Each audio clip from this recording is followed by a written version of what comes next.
Good afternoon, everyone. We are Apex Tech. This is our Senior Design Review 2. I'm Alex Huntington-Meek. I'm Electrical Engineering Senior here at NCA&T. Hi, I'm John Williams. I'm a senior in electrical engineering here at North Carolina A&T, and I am the group spokesperson. Hello, my name is Tariq El-Kibalon. I am a senior computer engineering major here at North Carolina A&T, and I am the team analyst. Hello everyone, my name is Craig Satchel Jr. I am a senior computer engineering major here at North Carolina A&T State University, and I am the pessimist. Kadira Malvo, our recorder, is unable to be with us today due to a university event. Thank you.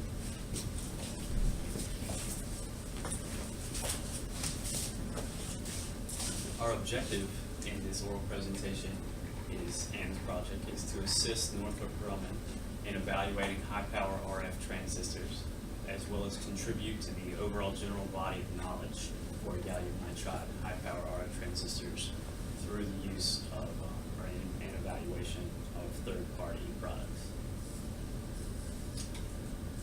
Overview of the presentation, we're going to be going over the requirements, the design review, the Gantt chart for our project, and the cost summary for the project.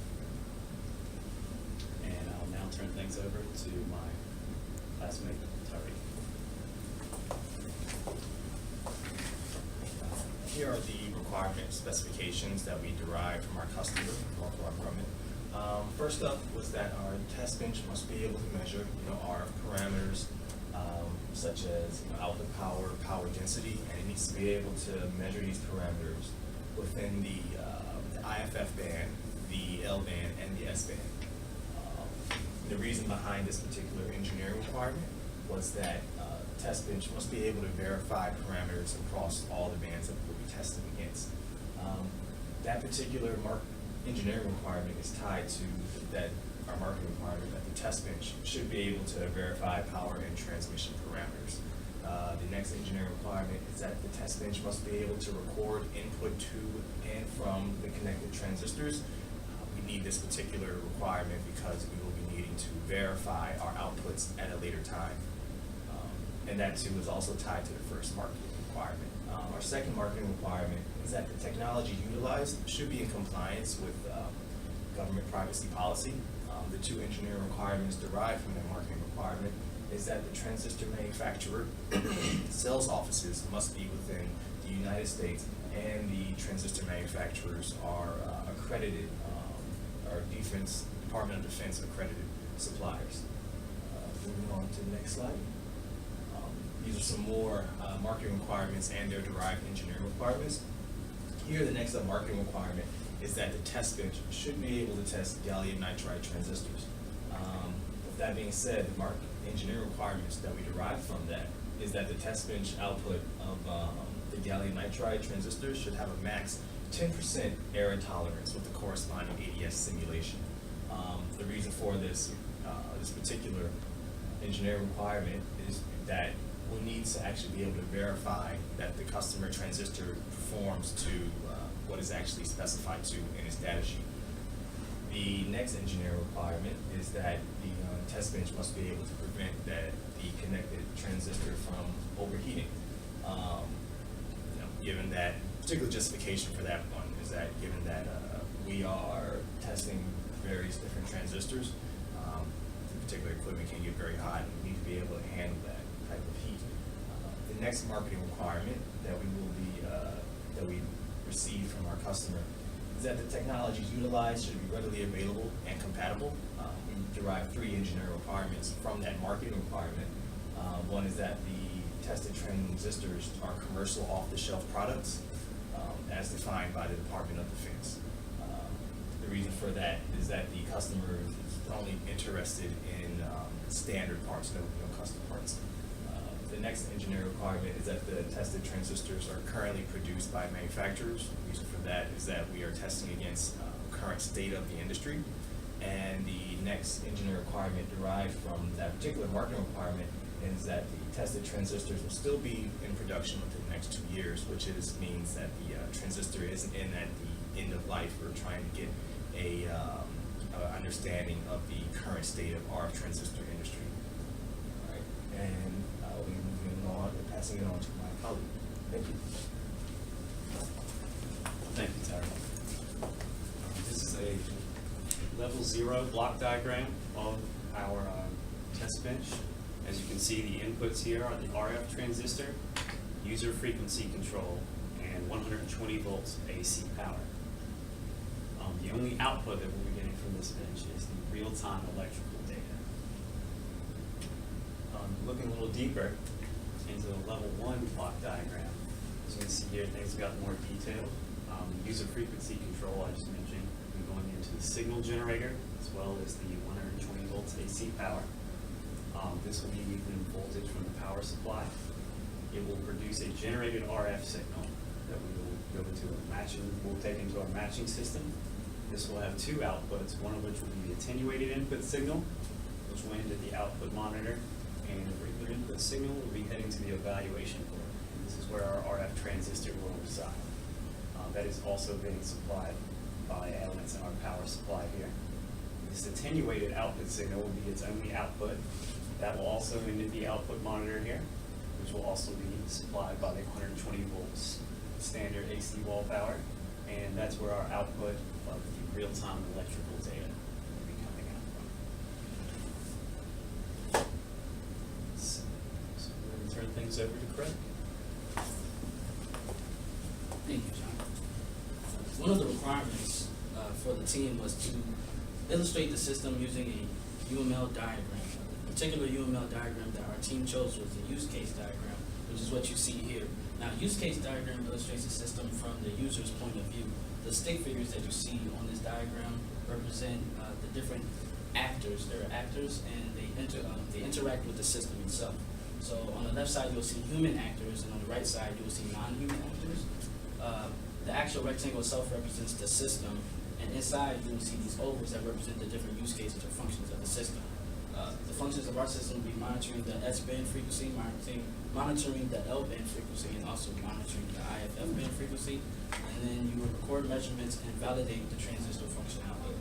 Now, the user themselves will be monitoring the S-band, L-band, and IFF band frequencies, and also validating the transistor functionality. But recording the measurements will come from the LabVIEW software package, which is what we are using to also control some of the integral parts of the system. Moving on, you will see our Gantt chart, which is basically a bar graph representation of the timeline of where we're at in our project at this current moment. You can see that this is broken up into two phases, which is the construction phase and the testing phase. All of these tasks are on the critical path, except for the transistor ordering and also the software interface development. I will now pass this on to my colleague, Alex. Thank you very much, Rick. I'm going to be presenting the cost summary analysis. Of course, as we built this board, we had to select parts carefully through a thorough review process. We had a multi-step process in which first we took the specifications and then evaluated them, made the best guess or the best choice for a part based upon those characteristics.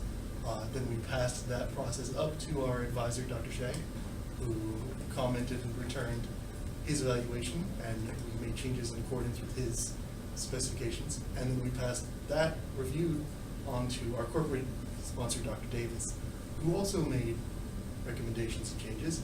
And then finally, we recorded all those and then submitted them. This table summarizes that and includes both their comments.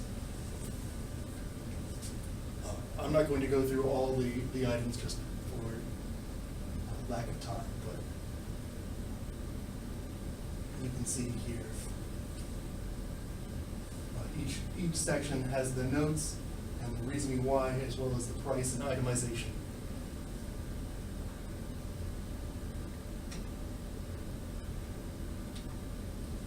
Finally, to conclude, the engineering requirements of justification traceable to the marketing requirements.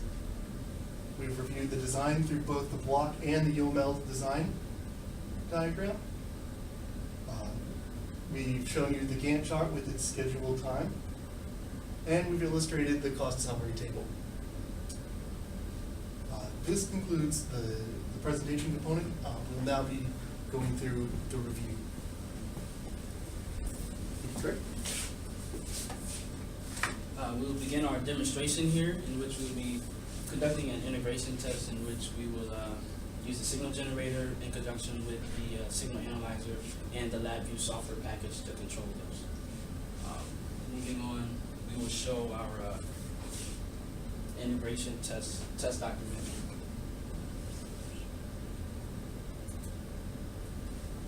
And Alex will talk about what will be happening. This test document is designed to review the first test that we are going to perform on the system. It is going to be an integration test, which is a test of all the pieces being connected together, essentially. It will be testing the signal generator, as you can see here in the test description. We'll be putting the signal generator, connecting it to the oscilloscope on the output, and then ensuring that it is correctly outputting and changing as we specify on the computer control. And now I'm going to pass this over to Tariq. All right, so for the demo here, we'll be moving up to the lab for at least for these next 5 steps. When we get to the lab, I will be detailing these first 3 steps, and that how we actually, and walking you through how we actually put together the LabVIEW module to actually have a computer control and communicate with the signal generator as well as the signal analyzer.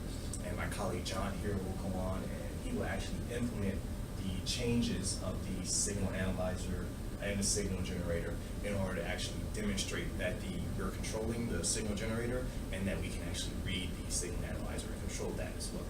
So the first 3 steps of our particular test is we have to ensure that the computer can actually even see the signal generator or RF generator and the signal analyzer. So after you plug these in and you mount these onto the GPIB USB port, you have to open up the NIMAX application, which is essentially this window here. And what you'll be doing is you'll be checking the particular dropdown, the GPIB USB dropdown, to check and see if these are even, does the computer even see these particular instruments. And then even if you do see it, in order to make sure that for them to actually start talking to each other, you have to double click on it and you will bring up one of these windows. For example, I think this one right here is the,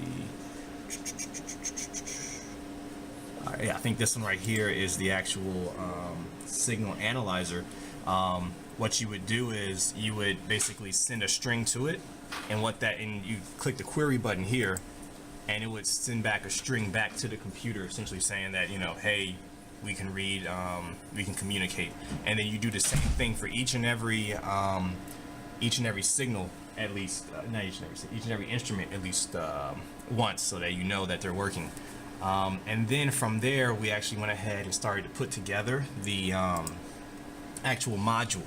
So the way that this works is each one of these, this right here is the amplitude function of the signal generator. You take each particular module that you intend on using and you just string them together in series, tying controls, constants, in terms of how you want to set the frequency, amplitude for each particular module, until you actually get all the functionality that you want your instrument to do in the actual software. And so we did this for the signal generator and for the signal analyzer.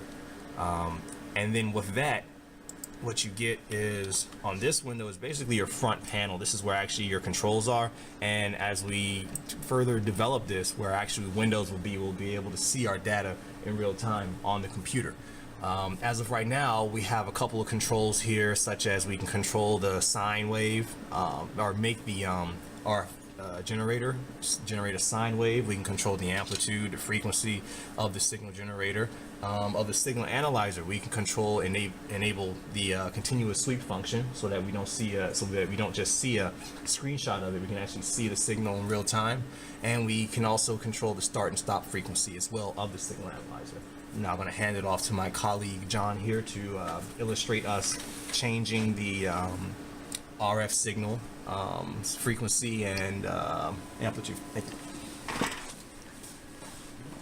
Thank you, Tariq. As he explained, this front end represents our virtual panel that we're going to be using to control different aspects of either the signal analyzer or the signal generator. If you look here, we can see that we have our different modules that we've interfaced in. The ones that we'll be manipulating today, I have an amplitude of 20, negative 20 dB that we should see.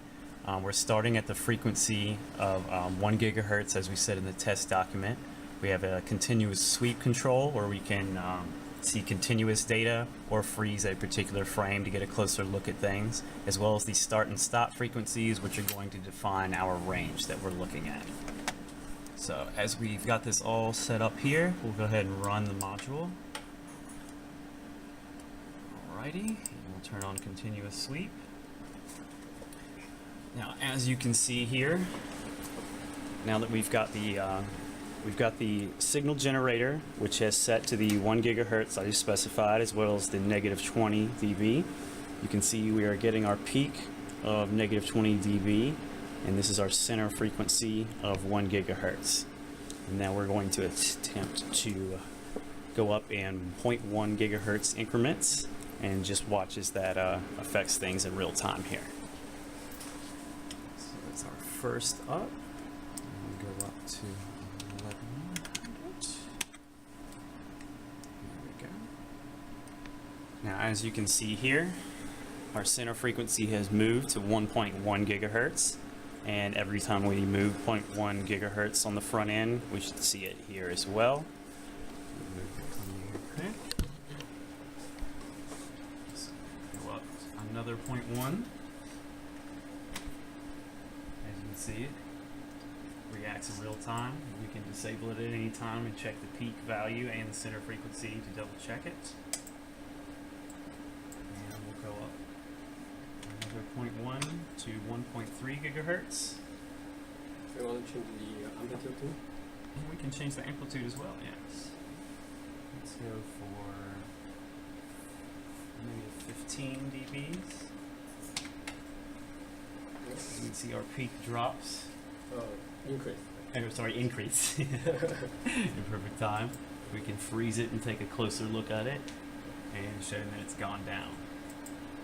And we can further decrease that to negative 10 dBs. Increase. Or sorry, increase. And as you can see, that's illustrated right here as well.